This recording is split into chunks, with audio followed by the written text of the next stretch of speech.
Welcome everybody to episode 79 of the You Can't Comp This NBA Trading Card Podcast. I am your host, Russell Gibson, flying solo tonight, but that is okay. EJ Cards, thank you so much for sponsoring us. We cannot thank you enough for your support.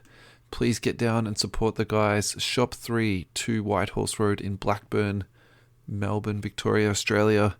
If you're looking for their webpage, you can find them at ejcards.com.au. Couple of current sales they've got at the moment. NBA Revolution Basketball for $249 AUD. Prizm Basketball Hobby Box, $995, $100 discounted at the moment. We've got Origins Basketball for $629, and the H2, which has been... I'm not too sure where I sit on H2 at the moment. Do I think it's a good product or not? That's currently sitting at $369. You can get on-card autographs in there. It does have 2 short printed cards, the Big Bang and the Snake Eyes. But it's this really weird box between somewhat a hobby, a H2 or fast break, and a blaster. Anyway, check it out. You should probably look at a couple of breaks of that on YouTube before you make your own decision on that. But yeah, currently for sale, $369 on EJ Cards. So thanks again, guys. Really appreciate your support. So just to kick off today's show today, I think we should do something nice and easy. So listener question from Uche Boy on Instagram. He basically chucked in a card ladder link straight into the messages there. So it is, do you want Jamal Murray or are you going to take Anthony Edwards?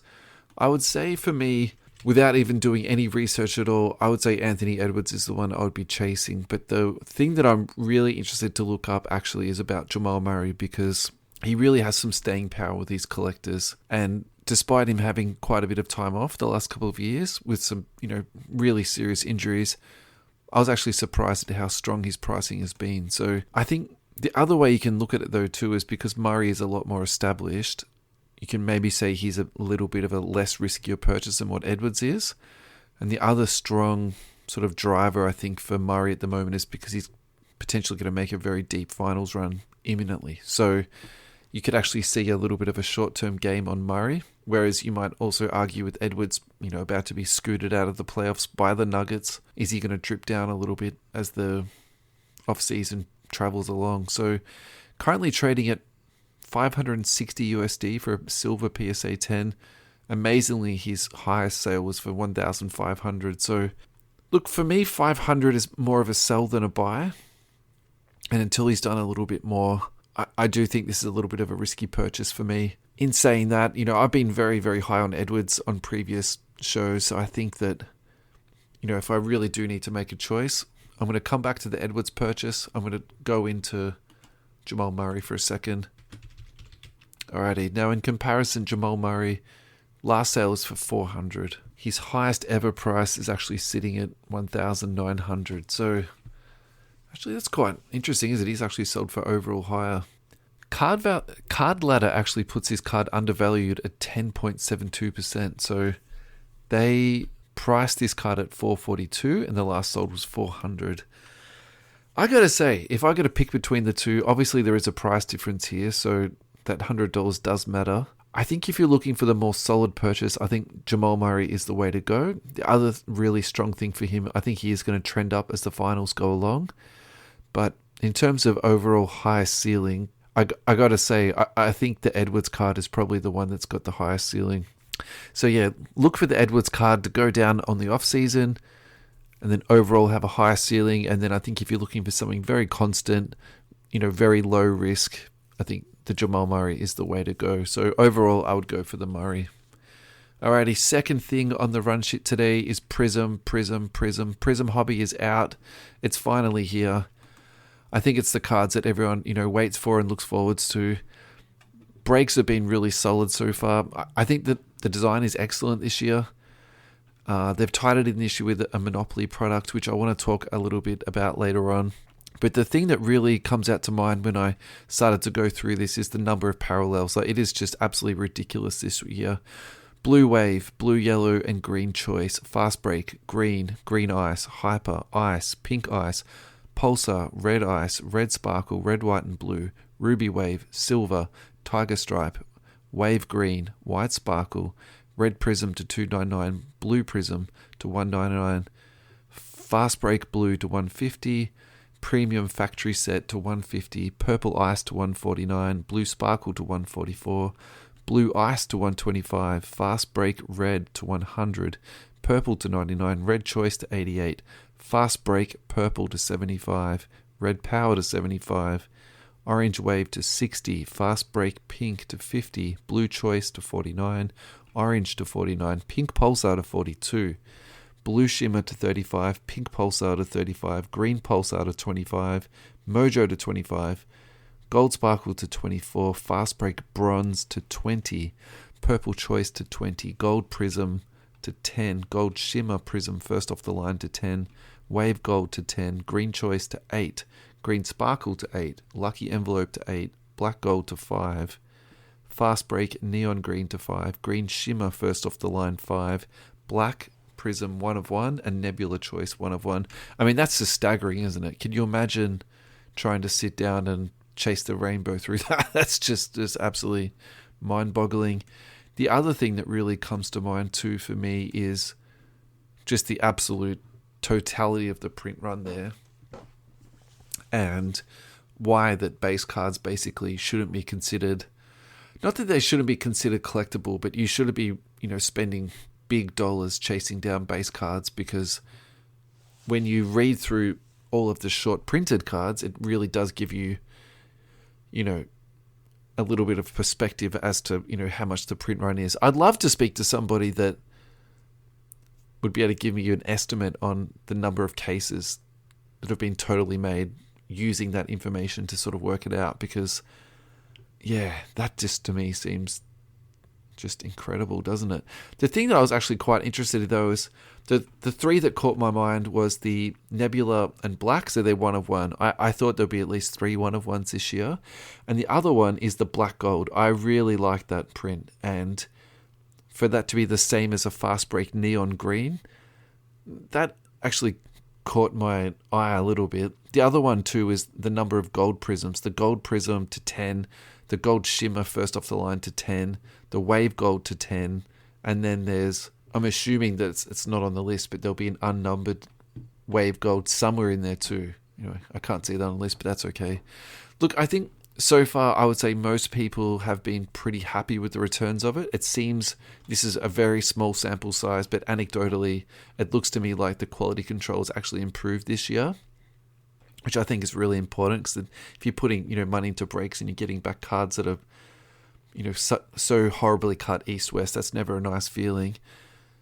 The thing I want to roll into in a minute is the Monopoly cards, though. So the design of the card is the same across the two sets, and I'm going on about this Monopoly thing, but it really is on my mind, and how that will sort of interact between, is this going to bring a new group of collectors coming in who, people that collect board games and play board games, will they now start coming and buying some basketball cards? I think that to me is pretty interesting. It's a nice play there, Panini.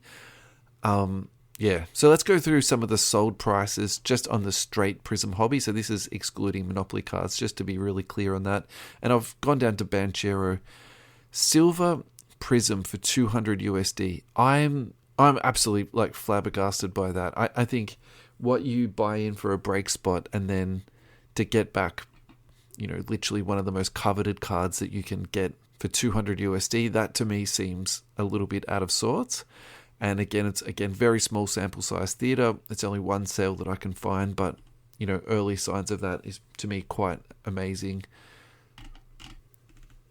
Base has been selling for 17 USD on Banchero, and the other one that I found down here was a blue 1,225 for the 5 out of 35.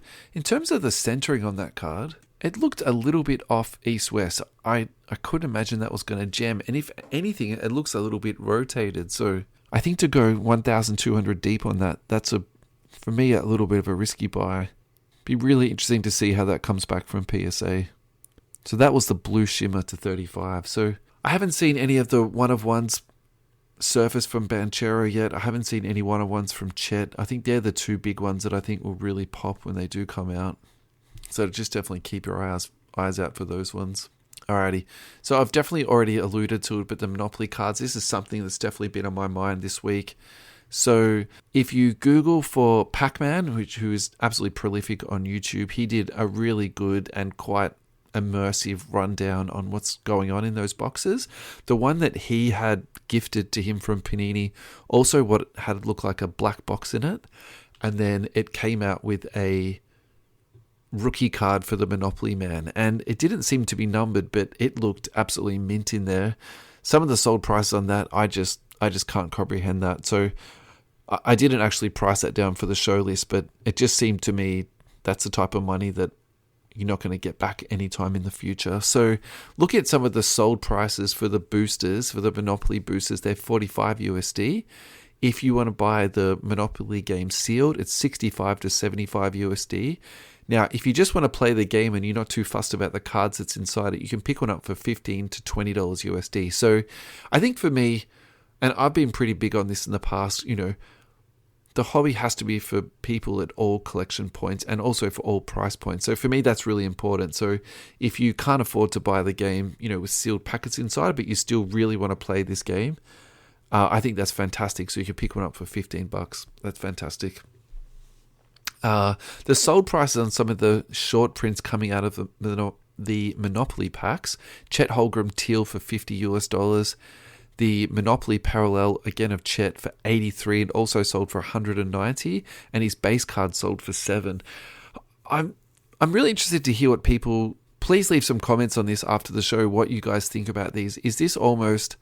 Pump and dump is not the right word here, but is this something that's going to be, very fatty at the start and then it's going to really heavily drop off? Because I think if you're massive into board games, it would make sense to me that you would also collect these basketball cards, but I can't imagine there's that many people who are out there who are that deep into basketball cards and also board games that the market is going to hold on this.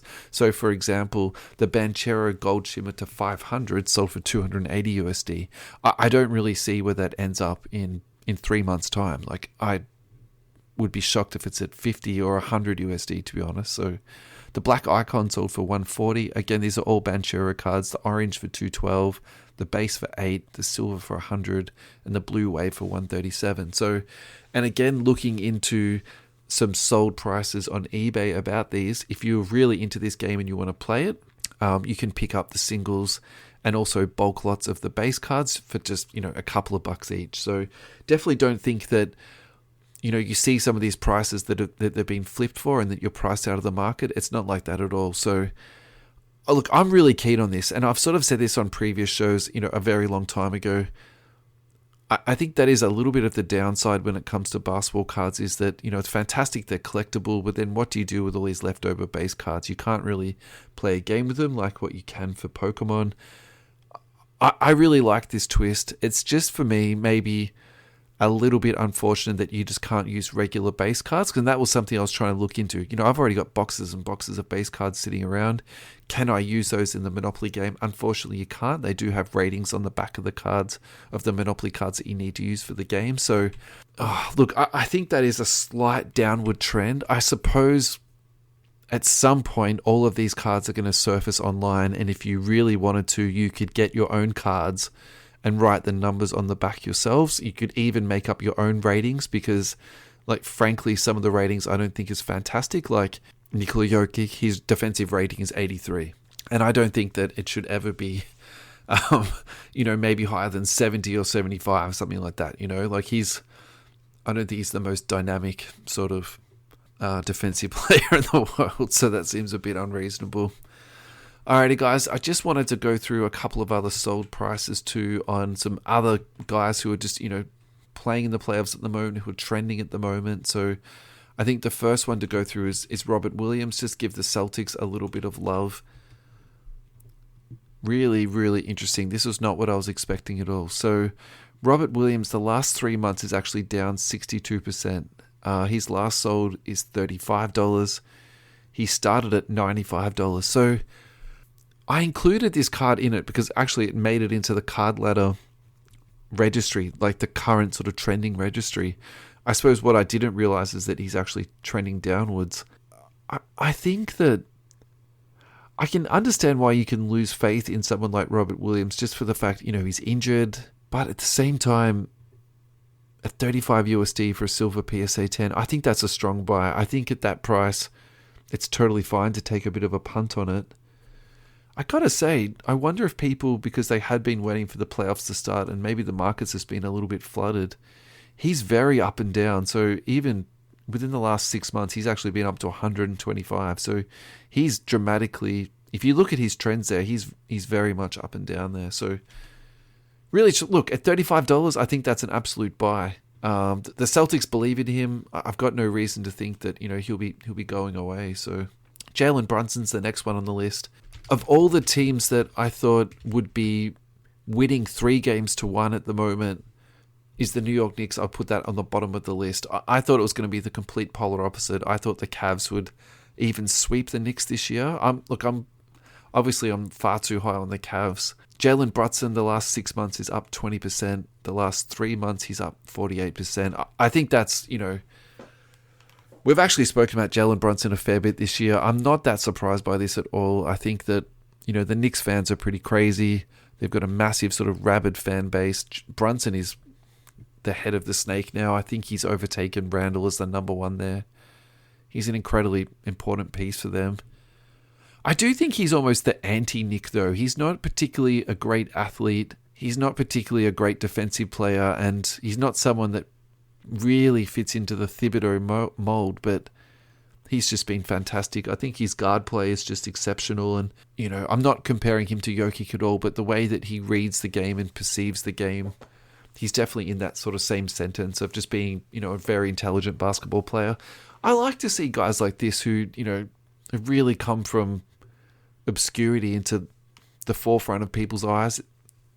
I love to sort of see these stories. So, and to see his card prices come up too. So again, do I think this is a buy, hold, or sell? I would probably put this at a sell or a hold at the moment. I think this is the type of card that you've probably got some in your boxes when you have just collected cards over the years. Definitely check it out. Look in your boxes. What have you got in there? Have you got any Jalen Brunsons? I think now's a really nice time to sell. Rui Hachimura is the next one. Obviously, the Lakers factor is in full force here. Rui's been playing well. I don't think he needs to do anything spectacular. I don't think he needs to do anything, amazing for the Lakers. But it's just good to see him playing, important basketball at a really important time of year. I'll finish this one off and then we'll segue into a segment that I wanted to do, which is called the Nutcrackers segment. So Rui Hachimura, the last 6 months is up 10%. But if you look at the graph over the last 6 months, he's started quite low at $23. He peaked all the way up to $112, and he's come right back down again. Now he's trending back up. So the last 3 months, he's actually down 29%.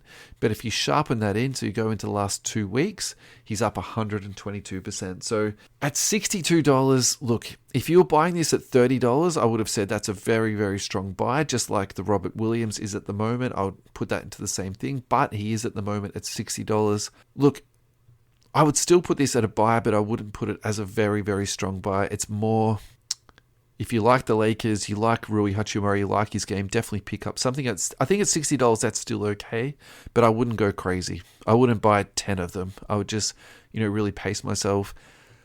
The only caveat to that, where, I could be 100% wrong on this, if they do make a very deep playoff run and people are trying to buy into the market and, flip cards on the short sort of run, get into something that's sub $100 and he's in the rotation, there's not going to be that many guys on the Lakers that are going to fit that criteria. So I think Rui Hachimura is definitely someone you should look at. I bought some in the last sort of 8 months or so. I'll definitely be flipping mine in the next couple of weeks. I don't think there's, a huge need to keep holding on to them, for a bit longer. I suppose, look, if I'd been watching the trends properly, I should have really flipped them back in January. That's when he was peaking the most, actually. So, alrighty, so my Nutcracker segment is all about people punching each other in the nuts. So I think the big one for that is obviously Dylan Brooks punched LeBron in the nuts this week. The other one that comes to my mind at the moment is Joel Embiid. And then, of course, Draymond Green did it a couple of years back in the finals and got suspended, and then this week literally jumped onto the chest of Domantas Sabonis. So I think we have to give these guys a little bit of hobby love just for the fact that they're absolutely crazy people. I think that's the best way to say it, really. Alrighty, so Dylan Brooks, draft year 2017, so same year as Jason Tatum, De'Aaron Fox, Markelle Fultz, Bam Adebayo, Optic Silver PSA 10, last sold for $59 USD. Checkerboard Raw, I'm shocked about this, $9.99. 2017-18 Revolution base card, $1.49.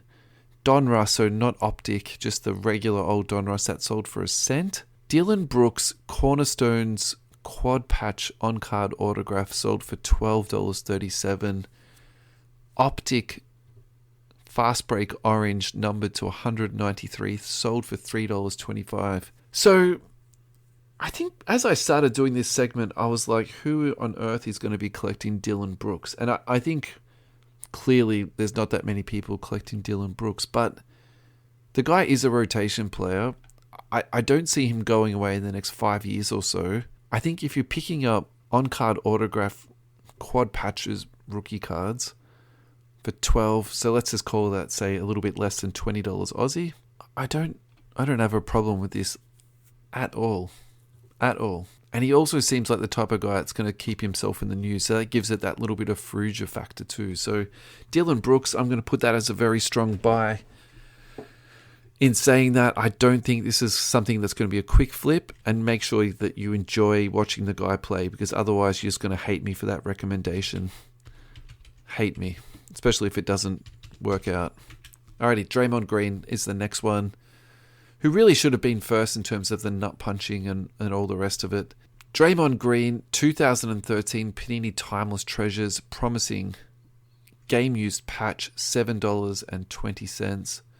2012 Select Basketball Rookie Autograph to $449, $86 USD. That's a select card. Look, so the thing about Draymond is that he is going to retire a 4-time champ. He is going to be still around in the media, similar to I think he's going to pan out similar to maybe somewhere between Charles Barkley and Shaquille O'Neal. I think he's going to be very polarizing.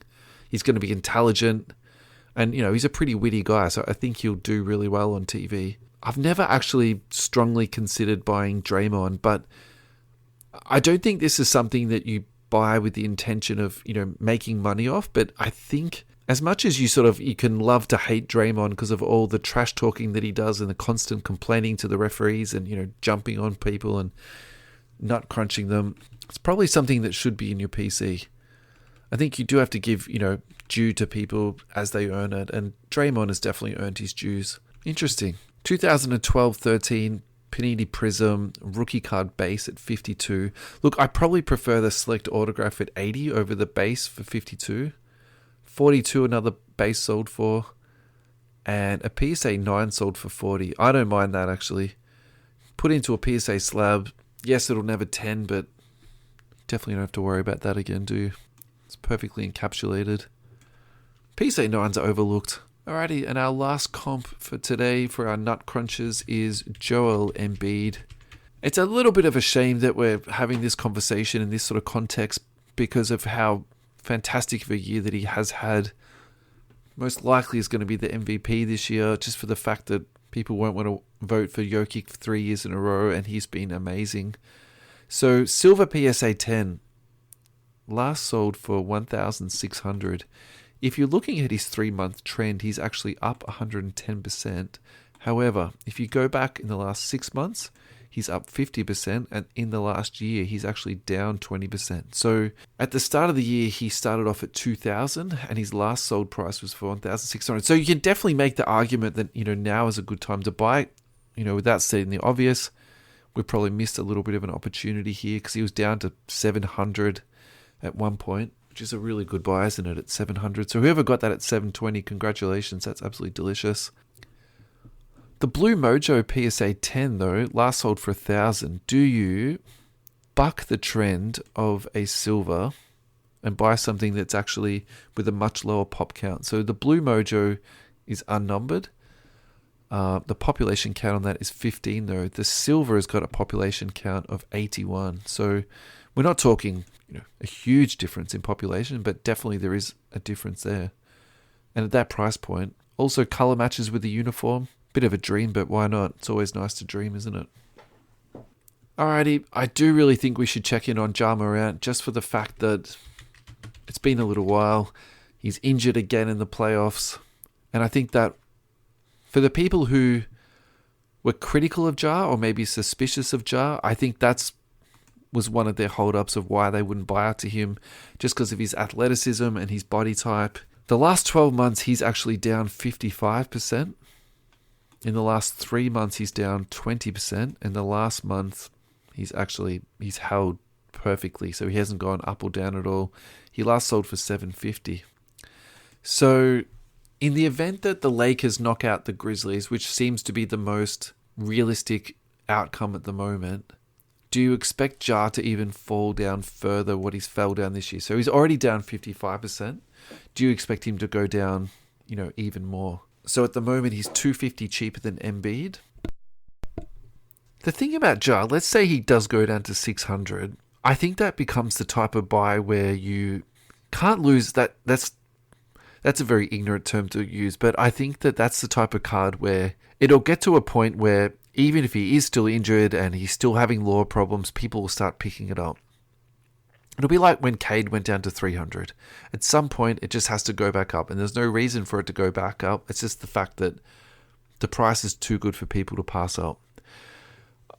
I think also, practically or pragmatically too, I think we're coming towards the end of the correction that we've gone through. So if he does trend down in the off season, definitely be looking out for this and picking one up, because he's the type of guy that, with all the excitement that he can generate, he's still a really young kid. You could play the long game with that card. You could also very easily play the short game too. So at the moment, I would say this is very much a hold for me. I definitely am not buying these. I'm definitely not selling them. I'm waiting for the off season to see where this trends down to, because I think that's very much the type of card where you watch that space and you watch it very, very closely. Alrighty, guys. I think that's going to be it for today.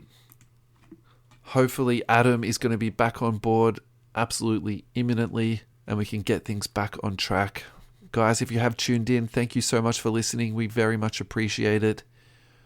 We are looking for a second sponsor at the moment. So if you are interested in sponsoring the show, please reach out to us on Instagram, on Twitter, on Facebook, Messenger, even on email too. If you look in the show description, all the email link is there. We would love to be working with you and collaborating with somebody who has something, in common with us. So please do reach out to us. And otherwise, guys, have a fantastic day, and I'll catch you all later. Thank you so much for listening. Good night.